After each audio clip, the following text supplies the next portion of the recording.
దూరం ఉండాలి.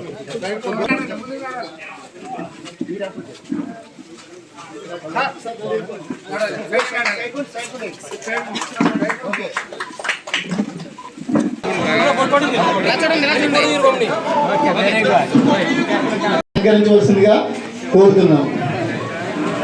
అమ్మా భవానీ గారు, సుభాష్ గారిని మనం చేతుల మీదుగా మనం పంపిణీ చేయడం జరుగుతుంది. ఈ పంపిణీ కార్యక్రమానికి విచ్చేసిన గ్రామ సభ్యులందరికీ కూడా మా శుభాభినందనలు తెలియజేస్తూ ఈ కార్యక్రమాన్ని గ్రామ సర్పంచ్ గారిని కోరుతున్నాం. ఆదివారపేట అనగానే ఒక రకమైన వైబ్రేషన్స్ వస్తాయి నాకు. ఎందుకంటే రెండు రకాలు వస్తాయి. ఒకటి, నేను పోటీ చేస్తున్నాను అని తెలిసినప్పటి నుంచి కూడా నిరంతరం నాకు కూడానే ఉన్నారు.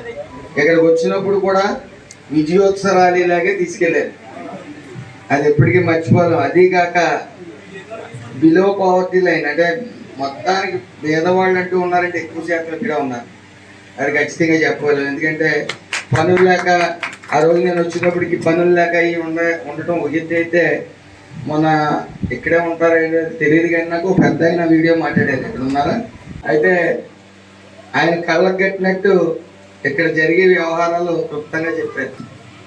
నేను గెలిచాను అంటే 90% చేసిన కులాలలో చేనేత కులం ఒకటి. మీ రుణం తీర్చుకోలేనటువంటిది. మీకు ఆ రోజు చెప్పాను, 45 రోజులు నన్ను మోయండి, నిరంతరం 5 సంవత్సరాలు మిమ్మల్ని గుండెల్లో పెట్టి చూసుకుంటానని ఆ మాట కట్టుబడి ఉంటాను ఎప్పుడని. అదేవిధంగా సర్పంచ్ గారు కూడా, ఆయన సర్పంచ్గా అయిన తర్వాత ఏమి చేయలేకపోయాం చేనేత కార్మికులు కానీ ఆయన గుర్తించి మరి మొన్న డైరెక్ట్గా మాకు జాయిన్ అవ్వలేదు కానీ సపోర్ట్ చేశారు. అది దానికి ఆయనకి నా కృతజ్ఞతలు. ముఖ్యంగా చేనేత కార్మికుల్ని నా కార్మిక శాఖ కిందకి తీసుకురావడానికి నా వంతు కృషి నేను చేస్తాను. ఎందుకంటే ఇందులో ఈఎస్ఐ కార్డ్స్ అని ఉంటాయి.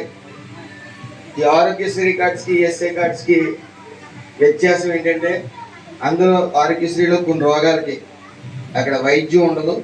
ఈఎస్ఐ కార్డ్స్కి A to Z అన్నింటికి వైద్యం ఉంటుంది.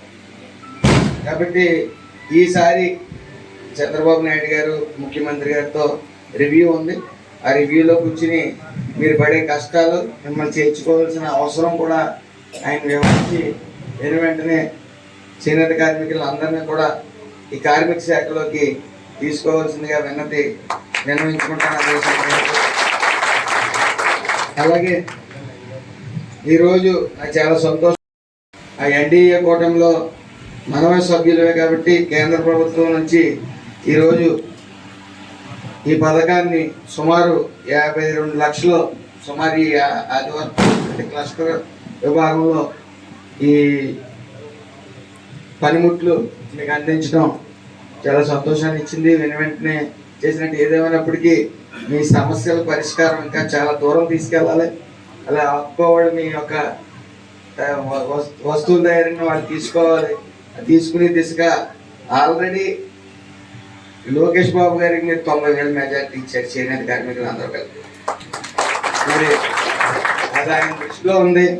మీకు ఆ రోజు వచ్చినప్పుడే చెప్పాను, మీ ఎవరో పట్టించుకోగలదు, లోకేష్ గారు మిమ్మల్ని చూసుకుంటారు మీ అందరినీ అని చెప్పి ఆ రోజే చెప్పడం జరిగింది.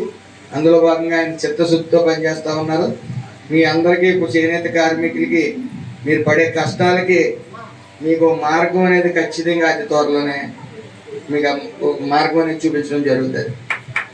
ఏదేమైనప్పటికీ మరొకసారి మీరు పడ్డ కృషి, మీరు నన్ను నగ్గించుకున్న తీరు మీకు ఎప్పుడు రుణపడే ఉంటానని, మీరు ఎప్పుడు ఏ పనికి వచ్చినా సరే మీకు అందుబాటులో ఉంటానని, మరి అది నా విజయం అనంతరం వస్తే తొలగకుండా ఇక్కడికి వచ్చారు కాబట్టి, అలాగే ఈ పనిముట్లు కూడా పంపిణీ కార్యక్రమం ఫస్ట్ ఇదే కాకుండా ఈ నియోజకవర్గంలో ఫస్ట్ ఇదే ఫస్ట్ కార్యక్రమం కాబట్టి మీ నుంచి స్టార్ట్ అవడం నాకు చాలా ఆనందంగా ఉంది.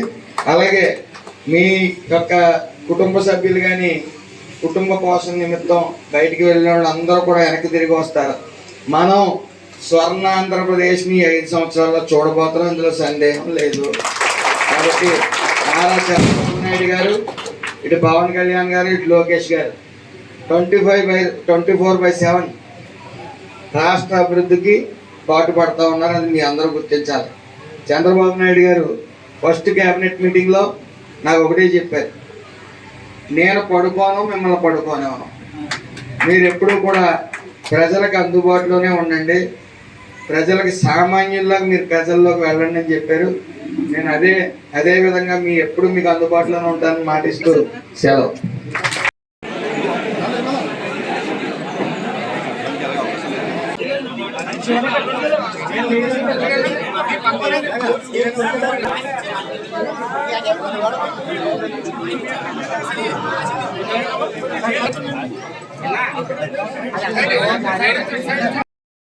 కేంద్ర ప్రభుత్వ నిధులతో ఆదివారపేట క్లస్టర్ డెవలప్మెంట్ ప్రోగ్రామ్ అనేది జరుగుతుంది.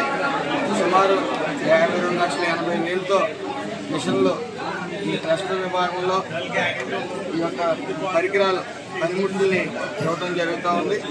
ఏదో ఉన్నప్పటికీ గత 5 సంవత్సరాల్లో 25,000 ఇచ్చి మిగతా ఈ ఏదైతే పథకాలు ఉన్నాయో చేనేత పథకాలు అవన్నీ తీసేసి అదేవిధంగా వీళ్ళు నేసే వస్త్రాలని సైతం ఈ ఆపుకోవాలి తీసుకోకుండా వీళ్ళ బతుకుల్లో వెలుగులు తీసేసి వైసీపీ ప్రభుత్వం. మరి అందులో భాగంగా నారా చంద్రబాబు నాయుడు గారు కానీ, పవన్ కళ్యాణ్ గారు కానీ, లోకేష్ గారు కానీ కమిట్మెంట్తో ఉన్నారు. వీళ్ళ కష్టాలు వాళ్ళు విన్నారు. అతి త్వరలో పూర్తిగా చేనేత కార్మికులు మళ్ళీ వాళ్ళు వృత్తిపరంగా మన చేనేత కార్మికులు కాబట్టి వాళ్ళకి పని ఉంటుంది, వస్త్రాలు కూడా ఆపుకోవాలని తీసుకుంటారు. అదేవిధంగా వాళ్ళకి చెందవలసిన అన్ని రాయితీలు కూడా వాళ్ళకి చెందుతాయి, అందులో సందేహం లేదు. ఈ యొక్క అన్ని కుల వృత్తుల్ని కూడా ప్రోత్సహించడానికి ఎన్డీఏ కూటమి కట్టుబడి ఉంది. రానున్న 5 సంవత్సరాల్లో మనం స్వర్ణాంధ్రప్రదేశ్ని చూడబోతాం.